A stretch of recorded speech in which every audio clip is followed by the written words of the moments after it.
नाज़रीन, आदिलपुर भरसा ज़राअत खाते जी ज़मीन तां कब्ज़ो ख़त्म कराइण लाइ इंतज़ामिया ऑपरेशन कयो आहे। ॾिसूं था अमजद कलवट जी ही रिपोर्ट।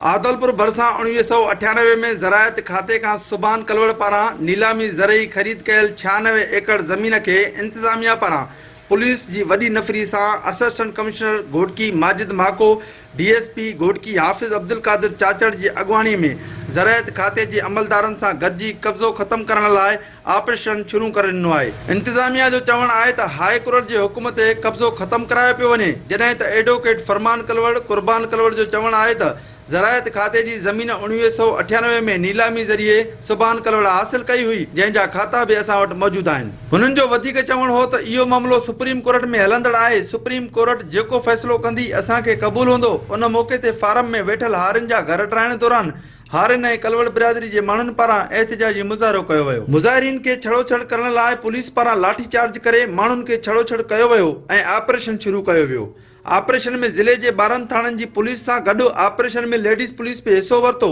ऑपरेशन दौरान पुलिस वटि आंसू गैस ऐं जदीद हथियारनि सां गॾु रॉकेट लॉन्चर भी साण हुआ। ऑपरेशन दौरान आदलपुर खानपुर मार रोड के पुलिस मोबाइलूं बीहारे सील कयो वियो ऐं ज़राअत खाते पारां घर ठाहिण लाइ जदीद मशीनरी न हुजण करे घरनि खे ज़राअत खाते पारां पंहिंजी मदद पाण ठाहिण शुरू कयो वियो आहे। मुतासिर हारिन जो चवण आहे त असांखे इंतजामिया पारां घर खाली कराइण जो को भी नोटिस न ॾिनो वियो। या 1997 में ज़मीन पाकिस्तान जो ऑक्शन थियूं, जंहिंमें सिर्फ़ु हीअ असांजी ज़मीन आहे, मुख़्तलिफ़ ज़मीन आहिनि। अहिड़ो एग्रीकल्चर फार्म शमन बोज़र गड़ी चाकर में भी आहे, उनजो खातो हर शइ आहे।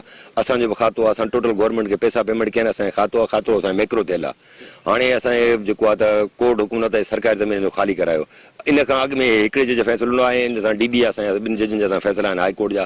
असांजे हक़ में पोजीशन में असांखे सीनियर सिविल जज जी मार्फत मिली ऐं 145 कारवाई 145 में असांजे हक़ में फ़ैसिलो थियो ऐं शीशन कोर्ट भी घोटकी असांजे हक़ में फ़ैसिलो ॾिनो आहे ऐं high court double bench Karachi भी असांजे हक़ में फ़ैसिलो ॾिनो आहे। असांजो खातो आहे, असांजो रिकॉर्ड मैक्रो थियल आहे, भले वेरीफाई कराइण रेवेन्यू रिकॉर्ड में ज़मीन असांजी आहे। सीनियर सिविल जज असांजे फेवर में फ़ैसिलो ॾिनो, एडिशनल सेशन जज असांजे फेवर में फ़ैसिलो ॾिनो।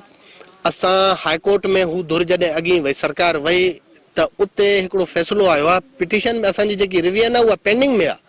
हिकिड़ो इंटीरियम आर्डर आयो आहे, उन इंटीरियम आर्डर के जवाज़ बनाए ज़िले इंतजामिया DC SP इन लीग विथ लोकल पॉलिटिशियंस जेके हित अहिड़ो ग्रुप आहे जेको असांजी कम्युनिटी के उहो बर्दाश्त न कॾहिं कयो आहे, न उहो करणु चाहिनि था।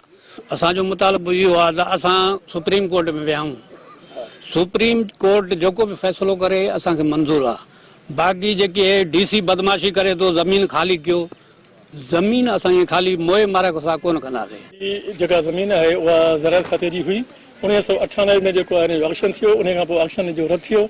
उन खां पोइ सॼो किस्सो हलियो पियो लिटिगेशन में। उन खां पोइ 15/3/2021 ते ऑनरेबल हाई कोर्ट फ़ैसिलो ॾिनो जेको एग्रीकल्चर डिपार्टमेंट जे हक़ में ॾिनो, जंहिं ते तहत अॼु असां जेको आहे सो हिन जी पोजीशन खणा आहियूं। असांजा पुलिस गॾु आहे, रेवेन्यू गॾु आहे ऐं रेंजर्स सां गॾु आहे। ही भला जेको कब्ज़ो हुयो या उहे चवनि था असांजी कानूनी हुई, जंहिंजो जेको केस आहे उहा जेका ॿुधणी आहे, जेका अपील आहे उहा सुप्रीम कोर्ट में दाख़िल कई, चवनि था भञकड़ी कई पई वञे सुप्रीम कोर्ट में। न का भञकड़ी कोन्हे का, ऑनरेबल हाई कोर्ट जा हुकुम आहिनि ऐं इंटेक्ट हुकुम आहे। उन ते जेको आहे सो असां हिते पहुता आहियूं ऐं हीअ जेके हिन ते माना ईअं खणी सम्झिजे त कब्ज़ो हुयो, छो जो इहा जेके 98 में ऑक्शन थियो, उनजो ऑक्शन कैंसिल थी वियो हो। पोइ लिटिगेशन में जेको आहे सो हरू भरू विया पिए ऐं जेको आहे सिर्फ़ु जेको आहे सो गुमराह जेको करण जे बराबरि।